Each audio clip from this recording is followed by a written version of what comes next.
Stretching across the blue ocean and connecting Rameswaram with mainland India, through which trains and ships both pass by with the scenic view, the new Pamban Bridge will be inaugurated by Prime Minister Narendra Modi on Ram Navami, that is, on April 6th.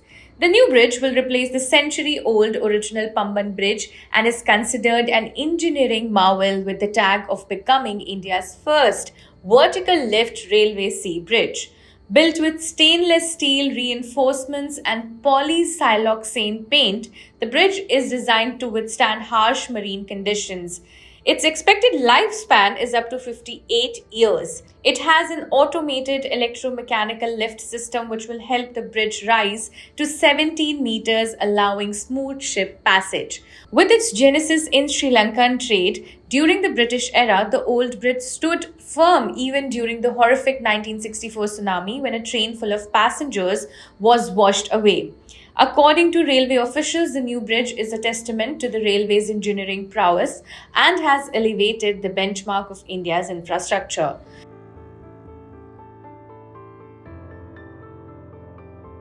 The construction of the old Pamban Bridge started in 1911 and was opened to traffic in 1914. It was India's first sea bridge built for trade. In those days of British rule, the ships used to ply between two ports, Dhanushkodi at the southeastern tip of the Pamban or Rameswaram land, and now abandoned, and Talaimannar in Sri Lanka.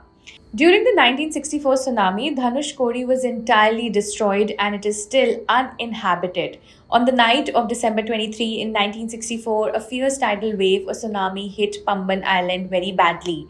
The 6 coaches of the 653 Pamban Dhanushkodi passenger train crossed the bridge at around 11 pm and were en route to Dhanushkodi from Rameswaram. While the exact number of deaths is not known, the report noted that it is said that there were 100 to 110 passengers on the train and 18 railway employees, all of whom lost their lives. Some estimates suggest that this number can be as high as 250. Before he became famous for the Delhi Metro, India's legendary engineer, also called Metro Man of India, the restoration of the Pamban Bridge was one of the earliest major works of E. Sridharan. The old bridge played an important role in trade and pilgrimage for over a century. Due to corrosion, high maintenance, and operational challenges, the decision to construct a new Pamban Bridge was taken and the foundation stone for the new bridge was laid in 2019. The new 2.08 kilometers long structure stands 3 meters higher than the old Pamban Bridge. It allows the smaller ships to pass beneath without lifting the span.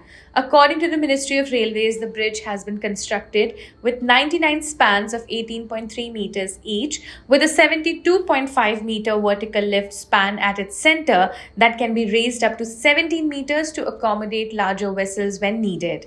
The bridge has been designed with dual railway tracks and built with 333 piles and 101 pile caps, which will allow the heavy freight trains as well as advanced semi-high speed trains like Vande Bharat to traverse it.